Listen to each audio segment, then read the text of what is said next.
Think about it, if it's your data, right? So if your data, your economy, the future of your country, critical industries, critical infrastructure, if it depends, upon another nation's data centers, their workforce, different geography, you're essentially outsourcing that future, assuming it's without contingencies.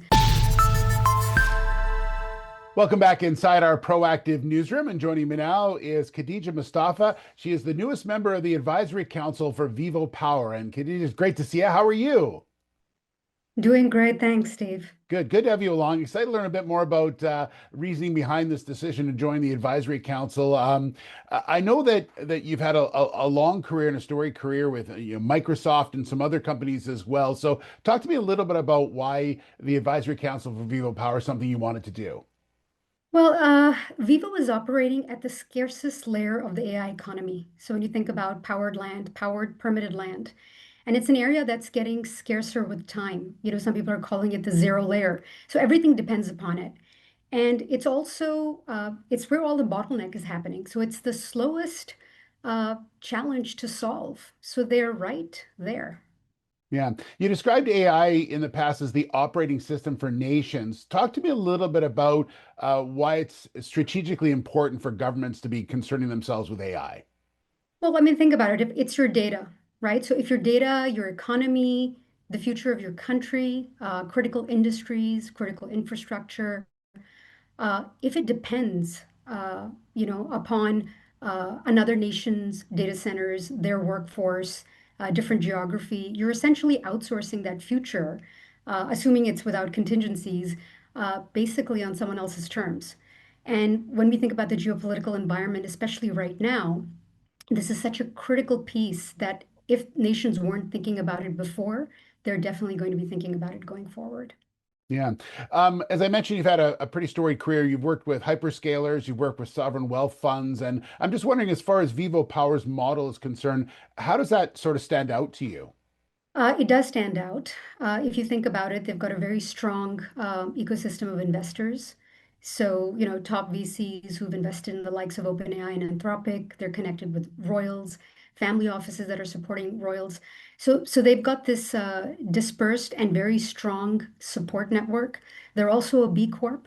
So the fact that they operate at the cross section of people, profit, and planet is something that personally appeals to me.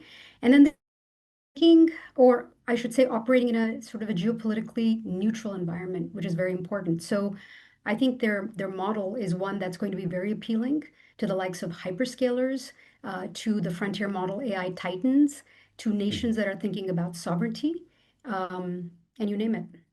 Yeah. Your network ranges around the world, the US, the Middle East, Europe, emerging markets as well. I'm just wondering from that point of view, where do you see sort of sovereign AI infrastructure deals closing first? Where should people be looking at around the world? So the usual suspects right now are obviously a lot of activity happening in the US. People are hearing a lot about what's happening in the Middle East, and that's going to continue.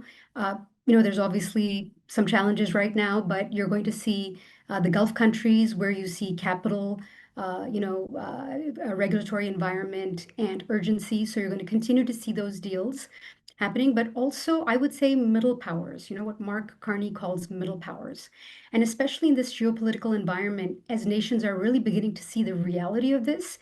Now, obviously, nations who have to build out such infrastructures need access to economical, cheap alternative and all sorts of sources of power. So you do need to have that.